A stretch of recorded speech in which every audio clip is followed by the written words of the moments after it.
Well, welcome to part 2 of the Tudor Black Bay 50 review. So here is your typical Tudor box. It had an outer box too. I've already taken it out.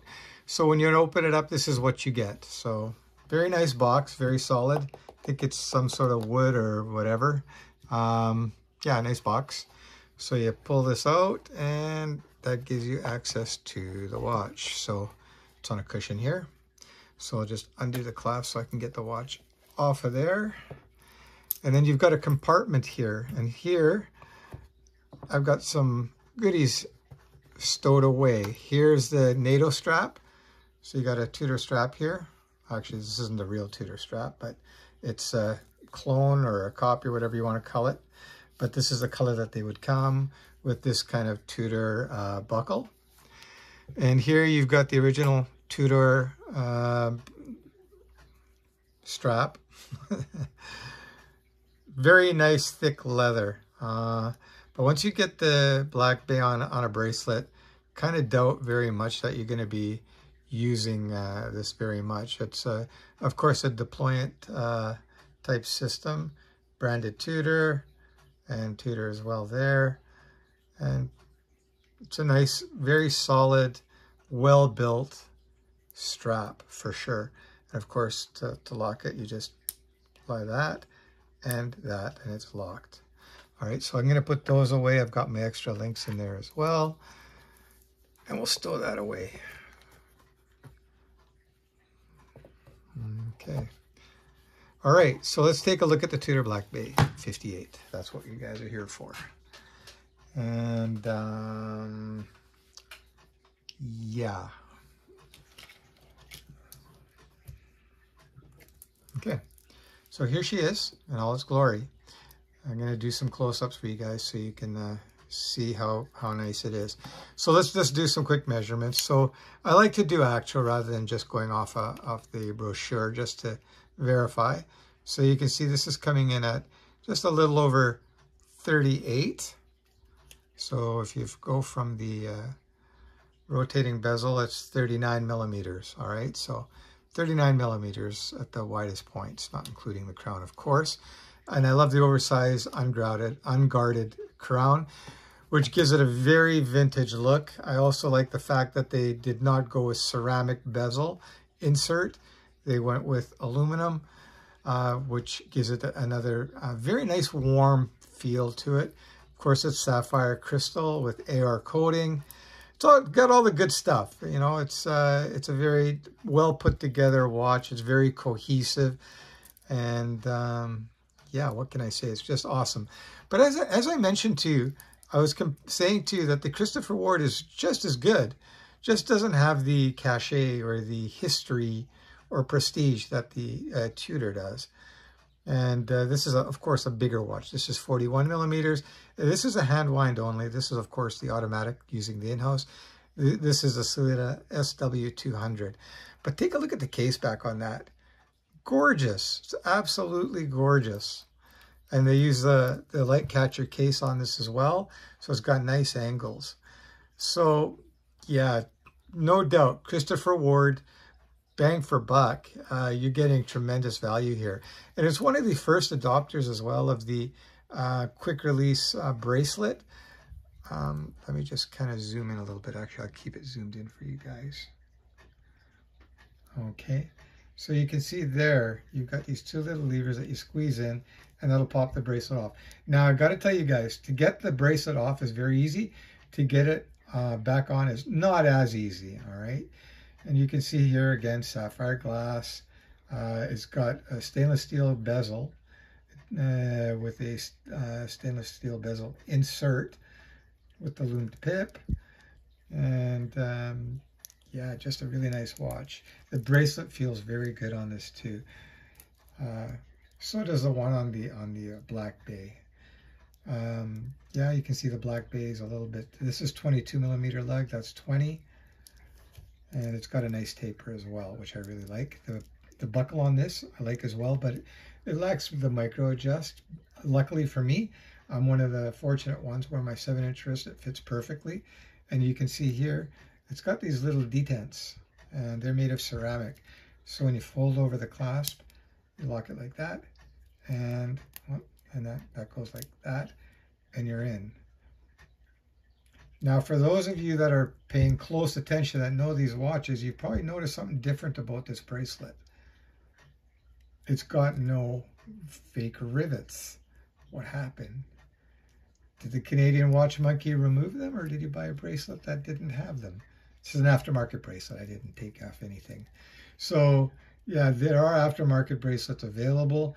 You know, this is a little bit sketchy, I'll admit, just because it's got the Tudor branding, which is really not right. But you know what? It's for me, and I wanted the Tudor branding on it. I had a choice to get it unbranded, and I went with the branded because I like it.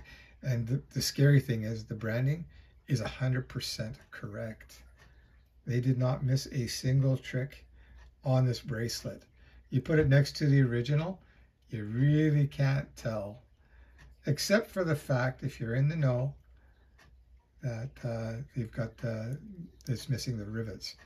And the quality of this strap is very good. All right, so let me take the watch that I have off my wrist, and this is the Junghans Meister Telemeter. Beautiful watch, made out in Germany. And it is a chronograph, but we're not here for that, so I'm just going to quickly pop that off my wrist, and we'll throw the Black Bay 58 on my 7-inch wrist. And seriously, it's the perfect size for a 7-inch wrist.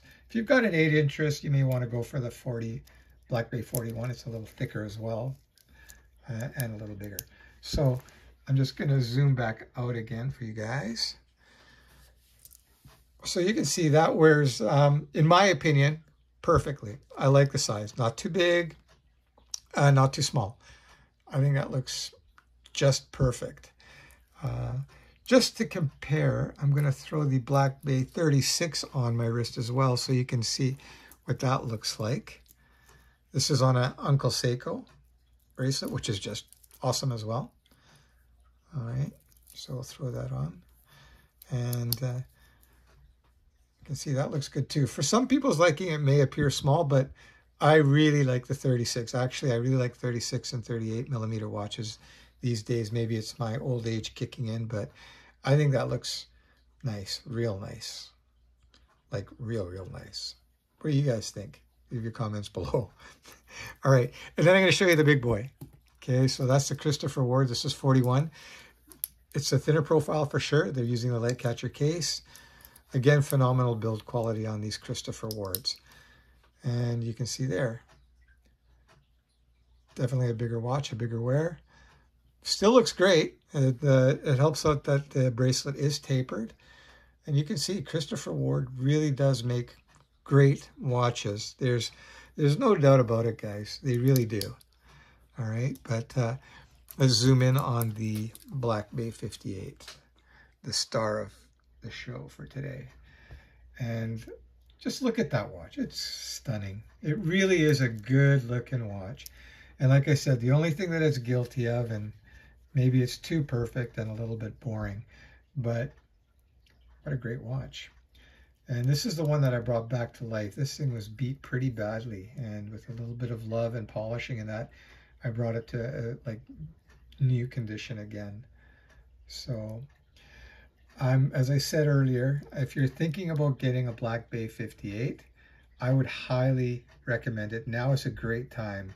All right, prices of watches everywhere are starting to creep up, so just be aware that you know, if you wait, you may be paying a little bit more. Expect to pay, for an example like this, around 3,500 Canadian would be fair. All right, but I really do like that watch. Before I say goodbye, I will do a loom shot, and I'll do all three of the watches that I have here. I'll include the Black Bay 36, the 58,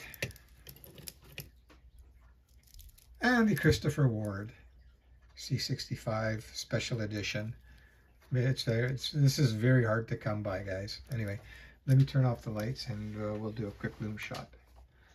Okay, so I think that's dark enough. I'm going to grab my magic loom maker. So let's start off with the Black Bay 36. So I'm just going to hit that with my Magic Loom Maker. There we go. So you can see that's got real good loom. The one thing I can say for sure is that the Tudor loom is very good.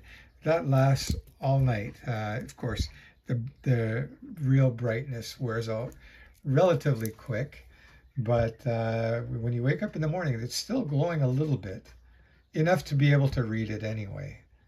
All right, so there's the 58, and you can see that's looming away very nicely as well. Is that even a word? Looming away, glowing away, glow, glow. Ah, they no ifs, ands, or buts. It's very good. And then we've got the Christopher Ward, which they usually have very good loom too, but the this doesn't have a lot of loom.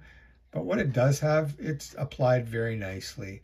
Again, I can't really say anything too bad about Christopher Ward. I've got a few of their watches. I really like my Sandhurst as well. So there you go. And you can see that's got plenty of loom too. That lasts pretty much all night long.